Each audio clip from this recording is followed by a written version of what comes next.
తమిళనాడులో రాజారెడ్డి రాజ్యాంగం ఇక్కడి నుంచి మొదలవుతుంది అని వైసీపీ వాళ్ళు రికార్డ్స్ పట్టుకుంటే దాన్ని జగన్మోహన్ రెడ్డి సమర్థించడం కరెక్ట్ అంటారు. అసలు మాజీ ముఖ్యమంత్రి అయ్యుండి అందుకనే ఒక దుర్మార్గుడు 5 సంవత్సరాలు పరిపాలిస్తే రాష్ట్రం ఏ విధంగా అస్తవ్యస్తంగా తయారైపోయిందో మనం చూసాం.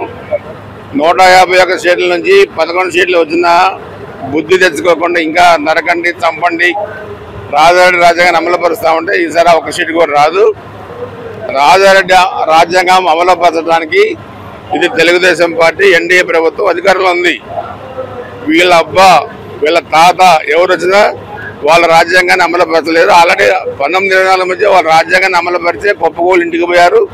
ఇక్కడ ఉంది చంద్రబాబు నాయుడు గారి ప్రభుత్వం, పవన్ కళ్యాణ్ గారు, భారతీయ జనతా పార్టీ ముగ్గురు కలిపి ప్రభుత్వాన్ని ఏర్పాటు చేశారు. ఇక్కడ రాజ్యాంగం అంబేద్కర్ గారి రాజ్యాంగం అమలైతే తప్పితే రాజారెడ్డి రాజ్యాంగం కాదని చెప్పి ఆ యాదవులు గుర్తుపెట్టుకోవాలి. వైసీపీ వాళ్ళ రోజా అంబటి రాంబాబు అంటున్నారు. సింగయ్య అనే అతను కారు కింద పడితే గ్రాఫిక్స్ చేశారు, దాంతో తప్పు చేసిన డ్రైవర్ ని శిక్షించాల్సింది పోయి అందరి మీద కేసులు పెడుతున్నారని అంబటి రాంబాబు మాట్లాడారు. అంటే నేను ఏమంటుండే బుద్ధి ఉన్న వాళ్ళు ఏదైనా మాట్లాడితే మనం చెప్తాం. బుద్ధిహీనులు మాట్లాడితే వీడియోలు ఉన్నాయి, ఫోటోలు ఉన్నాయి. కారు కింద గొంతు మీద నుంచి కారు టైర్ పోయింది.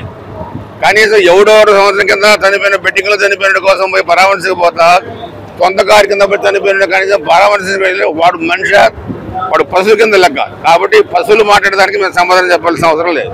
చూసారు కదండి. మరి ఈ వీడియో కనుక మీకు నచ్చినట్లయితే ఒక లైక్ కొట్టేసి మీ అభిప్రాయాన్ని కూడా కామెంట్ బాక్స్ లో తెలియజేస్తూ ఇలాంటి ఇంట్రెస్టింగ్ అప్డేట్స్ కోసం మా ఛానల్ ని సబ్స్క్రైబ్ చేసుకోండి.